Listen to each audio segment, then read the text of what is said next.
শ্রীমদ্ভাগবতা শুধু কোনো একটি ধর্মের জন্য নয়, বরং এই ধরিত্রীতে বসবাসকারী প্রতিটি মানুষের এটি পড়া ও বোঝা উচিত, যাতে সে নিজের জীবনের সুখ, শান্তি এবং সাফল্য অর্জন করতে পারে। বলা হয়, সেই ঘরে প্রতিদিন গীতার পাঠ হয় বা শোনা যায়, সেই ঘরে স্বয়ং ভগবান শ্রীকৃষ্ণ বারংবার আগমন করেন। শ্রীমদ্ভগবদ্গীতা স্বয়ং ভগবানেরই দিব্যবাণী, যার মাহাত্ম্য অসীম ও অনন্ত। গীতায় আছে মোট 18টি অধ্যায় ও 700টি শ্লোক, যা প্রত্যেক মানুষের পক্ষে পড়ে ফেলা একটু কঠিন। তাই আজকের এই বিশেষ কথায় আমরা শ্রীমদ্ভগবদ্গীতার 18টি অধ্যায় ও 700টি শ্লোকের মূল সার কথা জানব, যার মাধ্যমে গীতার প্রকৃত অর্থকে হৃদয়ঙ্গম করা সহজ হবে।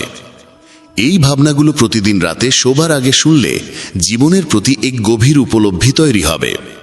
ভগবান শ্রীকৃষ্ণ বলেন, হে অর্জুন, আমি সকল প্রাণীর হৃদয়ে অবস্থানকারী আত্মা। সমস্ত জীবনের আদিও আমি, মধ্যও আমি এবং শেষও আমি। আমি সূর্য, আমি বেদসমূহের মধ্যে সামবেদ, দেবতাদের মধ্যে ইন্দ্র, ইন্দ্রিয়গুলির মধ্যে মন, সৃষ্টিকর্তাদের মধ্যে ব্রহ্মা, পালনকর্তা রূপে বিষ্ণু, বিনাশকারী রূপে মহেশ। জলাধারগুলির মধ্যে আমি সাগর, পর্বতদের মধ্যে আমি হিমালয়। এই সমগ্র বিশ্বে যা কিছু তুমি দেখতে পাও, সবই আমি। যে কেউ হাজার জিনিস জেনে ফেলে বা সমগ্র বিশ্বকে জেনে নেয়, তবুও যদি সে নিজেকে না চেনে, তবে সে জ্ঞানহীন। যে কেউ তোমাকে প্রত্যাখ্যান করে, দুঃখ পেও না, কারণ তারা সত্যিই তোমার মূল বোঝেনি। যে সম্পর্ক আমাদের কাঁদিয়ে যায়, তার চেয়ে গভীর আর কোনো সম্পর্ক নেই। আর যে সম্পর্ক আমাদের কাঁদতে রেখে চলে যায়, তার চেয়ে দুর্বল আর কোনো সম্পর্ক নেই। সবসময় শান্ত থাকো, তাহলেই নিজেকে জীবনে অনেক বেশি দৃঢ় অনুভব করবে। কারণ লোহা যখন ঠান্ডা হয়, তখনই তা শক্তিশালী হয়, আর যখন তা গরম থাকে, তখন যে কোনো রূপে ঢালা যায়। বিপদের সময় 7টি গুণ তোমাকে রক্ষা করবে: তোমার জ্ঞান, নম্রতা, বুদ্ধি, তোমার অন্তর্নিহিত সাহস, ভালো কাজ, সত্য কথা বলার অভ্যাস এবং ঈশ্বরে বিশ্বাস।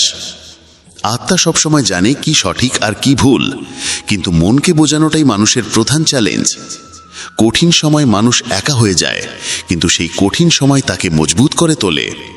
যে তোমাকে সম্মান দেয়, তাকেই সম্মান দাও। কারোর অবস্থান দেখে মাথা নত করা কাপুরুষতার লক্ষণ। হে অর্জুন, যে ব্যক্তি না আনতি হয়, না কাউকে ঘৃণা করে, না দুঃখ পায়, না কিছু চায়, এবং যিনি সমস্ত কর্মফলের আকাঙ্ক্ষা ত্যাগ করেছেন, সেই জ্ঞানী ব্যক্তি আমার অতি প্রিয়।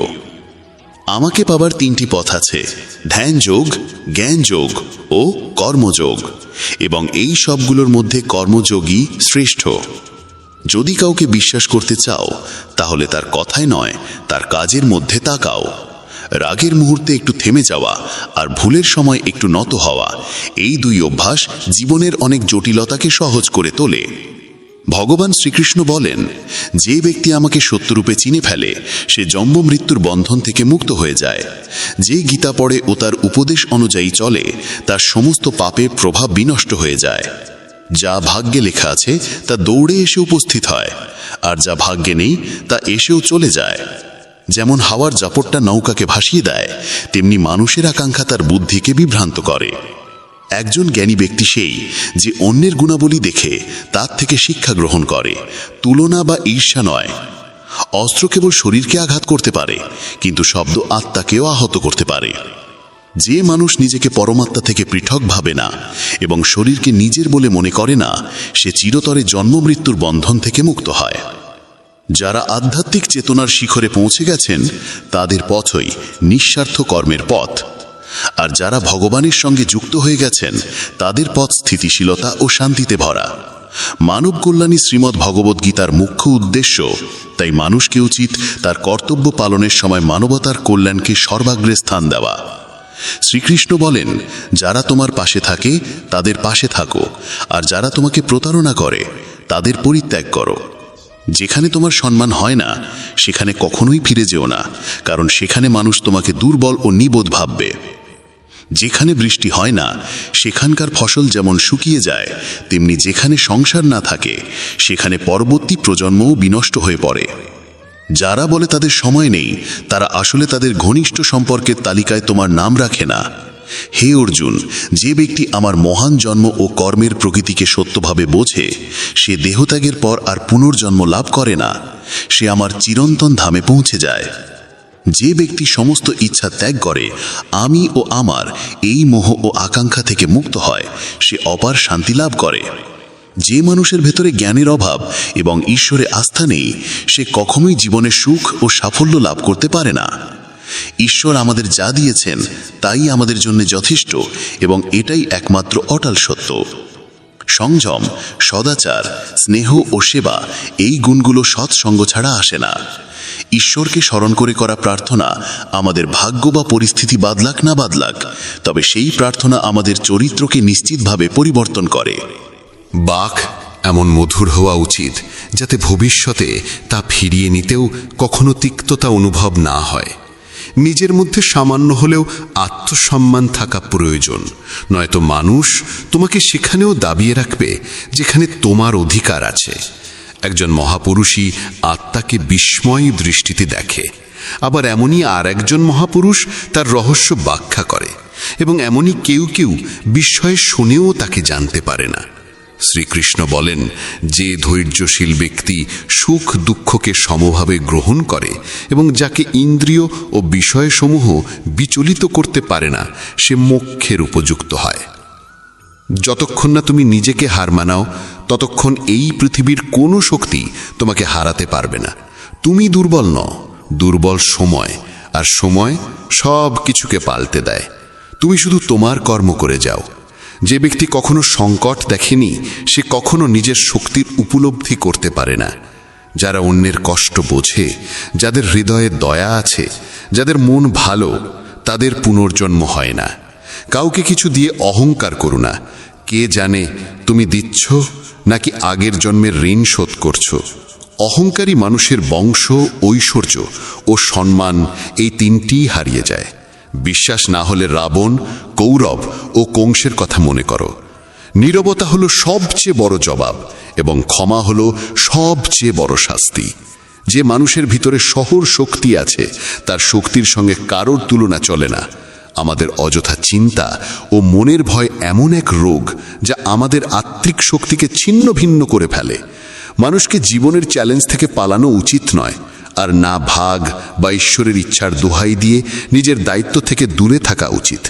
যজ্ঞে নিবেদিত অন্ন ভক্ষণকারী শ্রেষ্ঠ মানুষ পাপ থেকে মুক্ত হন, আর যারা কেবল নিজের দেহ রক্ষা করার জন্য অন্ন প্রস্তুত করে, তারা পাপই গ্রহণ করে। অর্থাৎ যারা ঈশ্বরকে স্মরণ না করে শুধুমাত্র বেঁচে থাকার তাগিদে দিন কাটায়, তাদের চোর বলেই গণ্য করা উচিত। শুধু জ্ঞানই একমাত্র অবিনাশী উপাদান, যা যে কোনো সময়, যে কোনো অবস্থায়, যে কোনো পরিস্থিতিতে মানুষের সঙ্গে থাকে। পৃথিবীতে যেমন ঋতুর পরিবর্তন ঘটে, তেমনি জীবনে সুখ দুঃখ আসতেই থাকে। যুদ্ধ হোক বা জীবন, সাফল্য আসে মাত্র তিনটি অস্ত্রের মাধ্যমে: ধর্ম, ধৈর্য ও সাহস। কোনো মানুষ জন্মসূত্রে মহান হয় না, বরং তার কর্মই তাকে মহান করে তোলে। যদি কিছু পেতে চাও, তবে আগে নিজের উপর বিশ্বাস করো, কারণ ভরসা সবসময় চিরায়তি হয় না। তুমি যতই সত্যবাদী বা ভালো মানুষই হও না কেন, একসময় সবাই সঙ্গ ত্যাগ করে চলে যায়। বন্ধু গরিব না ধনী, সেটা কোনো গুরুত্ব বহন করে না। গুরুত্ব বহন করে এই যে সে তোমার খারাপ সময় তোমার পাশে কতটা থাকে। ধর্ম যাই হোক না কেন, মানুষকে ভালো হওয়া উচিত, কারণ হিসাব হবে আমাদের কর্মের, ধর্মের নয়। যদি খুশির জন্য কাজ করো, তবে খুশি ধরা দেবে না, কিন্তু খুশি হয়ে যদি কাজ করো, তাহলে খুশি নিজেই তোমার কাছে ফিরে আসবে। তুমি যদি অন্যের জন্য ভালো চাও, তাহলে সেই ভালো জিনিসগুলোই আবার তোমার জীবনে ফিরে আসে। এটাই প্রকৃতির নিয়ম। তোমার মূল্য নির্ধারিত হয় না তুমি এখন কি, বরং এতে হয় যে তুমি নিজেকে কি করতে পারো সেই সামর্থ্যের ওপর। একটু করে হাসি মুখ আর হাস্যোজ্জ্বল মন, এই দুটোই প্রকৃত সম্পদ। যে সময় তোমাকে অপেক্ষা করাচ্ছে, সেই সময় একদিন এমনভাবে ফিরবে যে তুমি সামলে উঠতে পারবে না। যদি কেউ তোমার সঙ্গে না থাকে, তবে মন খারাপ করো না, কারণ ঈশ্বরের চেয়ে বড় কোনো সাথী এই পৃথিবীতে নেই। খুশি স্বাধীনতার উপর নির্ভর করে, আর স্বাধীনতা নির্ভর করে তোমার সাহসের ওপর। বিশ্বাস ছাড়া এই দুনিয়ার কোনো সম্পর্ক দীর্ঘায়ু হয় না। যদি কোনো ভুলের কারণে গতকাল কষ্টে কেটেছে, তবে আজকের দিনটাকে সেই স্মৃতি দিয়ে নষ্ট করো না। অনেকেই কর্ম করতে করতেই চরম সিদ্ধি লাভ করেছিলেন। জনক প্রভৃতি জ্ঞানীজনও আসক্তিহীন কর্ম করে সিদ্ধি লাভ করেছিলেন। তাই মানুষকে সব সময় ভালো কর্ম করতে হবে, কিন্তু ফলের আশায় নয়। হে অর্জুন, আমার এই 3 জগতে কোনো কর্তব্য নেই, না কিছু পামার কিছু আছে, তবু আমি নিয়মিত কর্ম করি, নিজের কর্তব্য পালন করি। শ্রীকৃষ্ণ বলেন, হে পার্থ, যদি আমি নিজের কর্ম নিয়ে অসতর্ক থাকি তাহলে বড় বিপদ ঘটে যাবে, কারণ এই পৃথিবীর মানুষ আমার পথ অনুসরণ করে। এই জগতে হেরে যাওয়া মানুষ বা কষ্টে পড়া মানুষের পাশে কেউ থাকে না। আর কেউ যদি সামান্য সফল হয়, তবুও মানুষ ঈর্ষাতেই ভরে ওঠে। তাই নিজের দুঃখ কারো সঙ্গে শেয়ার করো না, আর নিজের খুশি কখনো প্রকাশ করো না। একজন মানুষের খাদ্য অবশ্যই সাত্ত্বিক ও সুষম হওয়া উচিত। যে বোঝে না কি খেতে হবে, কতটা খেতে হবে, কোথায় ও কিভাবে খেতে হবে, সে কখনোই পরমেশ্বরকে উপলব্ধি করতে পারে না। যে মূঢ় ব্যক্তি শুধু লোক দেখানোর জন্য বলে যে সে ইন্দ্রিয় জয় করেছে, অথচ মনে মনে সে ইন্দ্রিয় ভোগের চিন্তায় ডুবে থাকে, সে একজন ভণ্ড, একজন অহংকারী। যে ব্যক্তি পারম্পর্য মানে না, সৃষ্টির চক্র ও ধর্ম পালনে আগ্রহী নয়, কেবল ইন্দ্রিয় সুখে বুঁদ হয়ে আছে, সে পাপী ব্যক্তি নিরর্থক জীবনযাপন করছে। কিন্তু যে ব্যক্তি আত্মার মাঝে আনতি, আত্মাতেই তৃপ্ত এবং আত্মাতেই সন্তুষ্ট, তার কোনো কর্তব্য নেই। আত্মা এখানে একমাত্র চরম সত্য। যে সত্যকে বোঝে সেই সত্যেই সুখে হয়ে বাস করে, তার আর কিছু করণীয় থাকে না। তবে এমন কেউ লক্ষ কোটি জন্মের মাঝে একজনই হয়। এমন মহান পুরুষের এই দুনিয়াতে না কর্ম আছে, না কর্মবর্জনের প্রয়োজন, এবং তার কোনো স্বার্থও জীবজগতের সঙ্গে জড়িত থাকে না। অর্থাৎ যার মধ্যে ঈশ্বরকে পাওয়া হয়ে গেছে, তার আর অন্য কিছু করবার নাই। যারা জ্ঞানী, যারা ঈশ্বরের সততা জেনে গেছেন, তাদের দায়িত্ব হয়ে পড়ে যাতে তাদের কাজের ধরন এমন কিছু যেন না ঘটে যাতে অন্যের মনে কর্মের প্রতি অপমান বা অনীহা জন্মে। তাই জ্ঞানীদের উচিত এমন উদাহরণ স্থাপন করা যাতে সকলে অনুপ্রাণিত হয়ে নিজের কর্তব্য পালন করে। তামসিক গুণসম্পন্ন মানুষ অলসতা ও ঘুম নিয়ে থাকে। রাজসিকরা প্রতিনিয়ত বাহাদুরি দেখানোর চেষ্টা করে, আর জ্ঞানীরা জানে গুণই তাদের দিয়ে কর্ম করায়। আর যারা জ্ঞানী নয়, তারা ভাবে সব কিছু তারাই করেছে। ফেলে দাও সেসব সম্পদ যারা সময় পড়লে কেবল স্বার্থ আর গন্ধ ছড়ায়। যদি সত্যিই নিজের জীবন পাল্টাতে চাও, তাহলে প্রথমে নিজের মনকে পাল্টাতে প্রস্তুত হও। কারণ মন যেমন থাকবে তেমনি ভাবনা হবে, আর ভাবনা যেমন হবে জীবনও তেমনি হবে। যা চলে যাচ্ছে তাকে যেতে দাও। সে আজ থাকলেও কাল চলে যাবে। তুমি যত বেশি সরল, সৎ আর কোমল হৃদয়ের হবে, তত বেশি প্রতারক ও কপট মানুষ তোমাকে কষ্ট দেবে। জীবনের সব কিছু আবার পাওয়া যায়, কিন্তু সময়ের সঙ্গে হারানো বিশ্বাস আর সম্পর্ক আর কখনো ফিরে আসে না। বিশ্বাস করো তাকে যে তোকে রক্ষা করতে সক্ষম।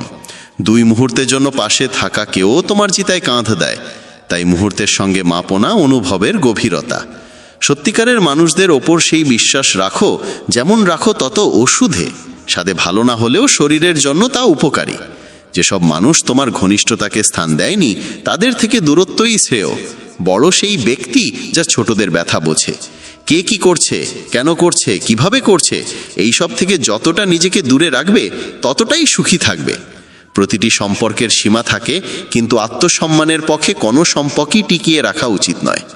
ভরের ঘুম মানুষের সংকল্প দুর্বল করে দেয়, আর যারা লক্ষ্য পায় তারা কখনো দেরি করে না। সাহায্য এমনই এক বিষয়, করে দিলে মানুষ ভুলে যায়, আর না করলে আজীবন মনে রাখে। মানুষ সবসময় দুজনের কাছে হেরে যায়, একজন নিজের পরিবারের কাছে, আর অন্যজন নিজের পছন্দের মানুষের কাছে। মূঢ় মানুষ কেবল নিজের ক্ষতি করে না, বরং যে তাকে সাহায্য করে তারও ক্ষতি ডেকে আনে।